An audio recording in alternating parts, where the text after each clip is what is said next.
Going to be like the biggest challenge in my life.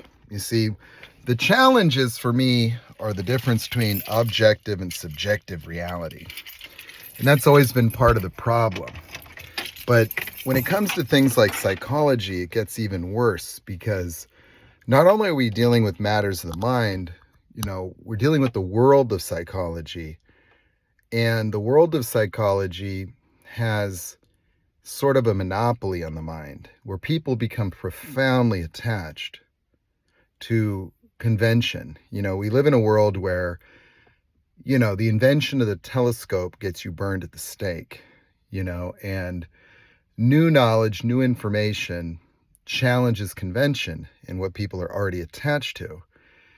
And yet you look at this world, a world where, with all the psychological knowledge that we have, our world is in complete chaos in a way, with war, with the denial of climate change, with the dehumanizing effects of propaganda, looking at a society coming apart at the seams in America where, cognitive dissonance is now a political party and narcissists are being funneled into our government and Congress, and, the segregation of powers of the executive, judicial, Congress. I mean, it doesn't exist, where, the president can campaign with Congress and then they could appoint justices and do whatever they want. And corporate America owns the media, and the media has become, the vessel through which the propaganda has dehumanized people, and our education system has segregated people from their own ability to imagine and ideate and confuse knowledge, in the form of memorized factoids with knowledge itself, where there's no experiential component to the entire world of psychology. This indoctrination into a model of understanding the human form as traumatized, where animals don't have trauma even if they escape the grips of a lion. And human beings are crying, sucking their thumbs, fearing abandonment as adults because they didn't get enough love and don't even know what love is. And so this world of subjective entrapment, where people live out reactionary realities, reliving abandonment over and over and over. And it's not even a normal emotion for any adult species, where separation anxiety is simply just the absence of fear around the caregiver. And it causes animals to organize so that the baby bear follows the mommy bear across a raging river. And as the mother bear gets further away, it compels through fear the baby to escape the fear by braving the rapids. And so that goes away as a function of time. And not understanding the neurological implications of the fight or flight system being programmed in early childhood as malformations that cause all triggers, human beings are unable to address the foundational causes of human suffering and mental illness. And so having a world of psychology that is absent neuroscience, and then having neuroscience that doesn't connect the psychology, and having nobody that really understands the afferent and efferent pathways of the sympathetic nervous system, create a form of memory that has no experiential component, that the sympathetic nervous system merely takes a snapshot of the actual neurological pathways that are associated with a particular experience or event, causing an involuntary recreation through efferent signals of the same neurological pathways that were trapped on an afferent level, meaning that an animal creates a fight or flight reaction for a fox. The animal can see the fox, but the sympathetic nervous system of the animal captures the neurological activity associated with that seeing of the fox. And then the behavior is a neurological response that required cognitive processes. And so the cognitive processes are saved on an efferent signal. And then these neurological patterns are saved in a form of memory that has no experiential basis, where if the animal encounters the same neurological pattern that represents a fox, it will trigger the same behavioral response as an involuntary reaction that doesn't require the same degree of cognitive processes as before, creating instinctive reactions. Well, the human's instinctive reactions were programmed improperly, and it's because of language that humans invented a concept of me. Me was a wedge between you and the external world. You see, in the world of enlightenment restores the present moment experience and removes the illusion of ego, the illusion of all these attachments, the illusion of self-significance and meaning associated with this world outside of ourselves, where reacting to the bad behavior of somebody feeling not good enough or fearing abandonment is a uniquely human experience based on a malformation. If you're reacting to the behavior of someone else, emotionally making that about yourself, that is not an appropriate response. And these reactions in the fight or flight subordinate normal emotions, creating things like borderline personality disorder. Simply the accumulation of unexpressed normal emotions that cause a subjective reality breach because they're already at the threshold. But you see, a borderline is not the same as a narcissist or not even in the same ballpark. A borderline is somebody that I could coach one time, and for the rest of their life, they'll be immune to narcissists, just like I am. That means that my normal emotions are here and detect deception now.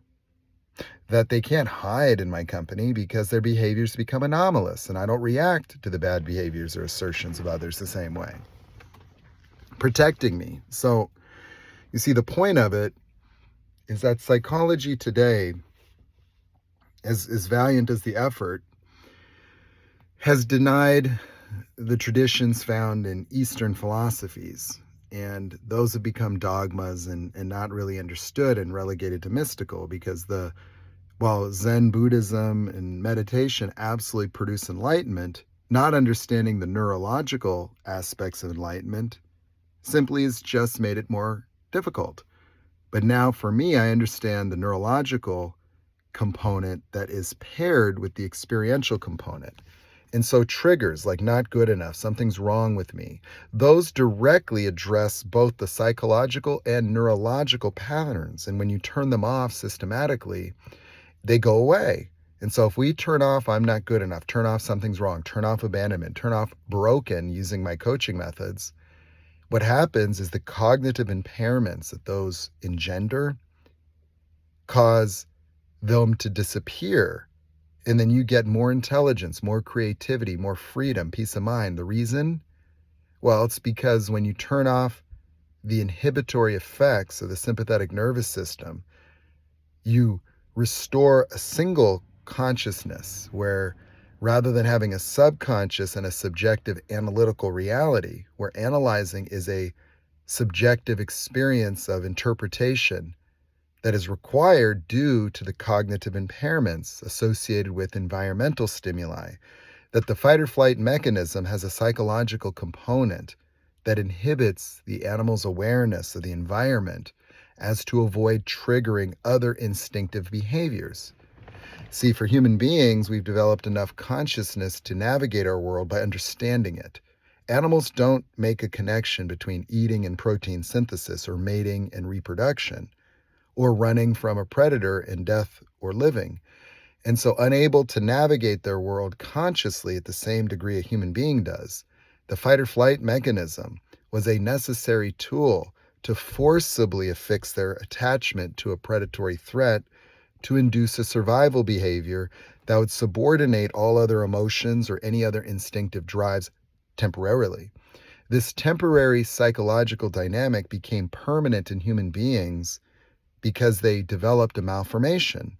The malformation is caused by the child interpreting their own emotional experiences as the cause of their own emotional experiences. In other words, when the child has their first fight or flight, the something that's wrong here, where something being wrong here is what wakes an animal up from parasympathetic activity. So the animal's sleeping, it hears a noise, it wakes up, it looks around, it scans its environment. If nothing's found, it can go back to sleep. If something's found, it enters into fight or flight. You see that something's wrong here was triggered in all of us as a child around the age of 5. But rather than looking out there, the child looked at themselves. Okay, so looking at themselves created a paradox, because when they're looking at themselves, they're noticing the aftermath of this fight or flight reaction. This invokes an abandonment. The safety that the child felt in the environment of the caregiver was obliterated by the fear. They noticed this feeling. They noticed all the changes in their body. And as they started to observe the changes got escalated, where the outcome became the problem, and that created more stimulation until they reached full dissociation. That's where the brokenness comes from, a sense of paralysis and stuckness.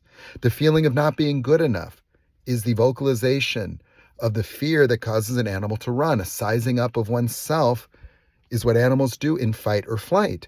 And so all the emotions of fight or flight, humans give language to.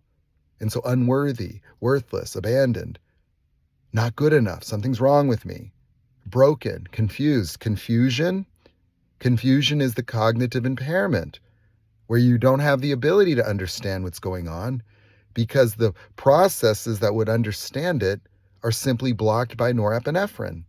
And so human beings, as smart as you are, as intelligent as you are, I've been trying to say it, I am not smarter than anybody. It is simply a matter of awareness and a matter of having access to more of my cerebral cortex, if you will. More of my brain is active in the genesis of my capacity to understand things. But that was a fluid and dynamic advancement where my awareness, my creativity as a function of time advanced as a result of the transformational experiences that I've undergone through landmark education. And my ability to invent a new methodological approach is not a testament to my personal greatness. It is simply just being patient zero and what I hope would be a social transformation. My work in the world of psychology may come as a shock. It may come as something where people won't understand why I didn't need to read books or go to school. But we have to understand, where did calculus come from? Where did all the knowledge come from originally? It didn't come from books. We weren't born into a world where there was a library and we all just went and studied. No, that knowledge comes from the creativity of people. But you see, we live in a system that's taken away our creativity, that's trained children to memorize and think that that's learning. No, that's indoctrination. I was told I had a learning disability because of an active imagination, an overactive imagination. That's the absurdest thing that you could say, because the imagination is the place where all knowledge comes from. That people can't understand that because they can't relate to it within this subjective entrapment. The subjective experience of a person is an adulterated consciousness, and enlightenment was merely a restoration of normal consciousness. Now, you may not believe it, but it doesn't matter. You're either going to stay stuck or you're going to find freedom. And the methodologies that I've created provoke permanent changes in people's conscious experience of life. It is not through understanding my teachings. It is not through agreement. It is not through memorizing. That understanding enlightenment would never produce it. That it is an experiential transformation that has to happen. And there's a methodological approach that must be undergone. And trying to understand things is the best way to never develop yourself. That you cannot analyze and get transformed, because analyzing goes away. I don't have to analyze. You see, it may seem like I'm analytical. No, I am conscious, and everything that I talk about comes from a visual experience, not, a cognitive analyzing.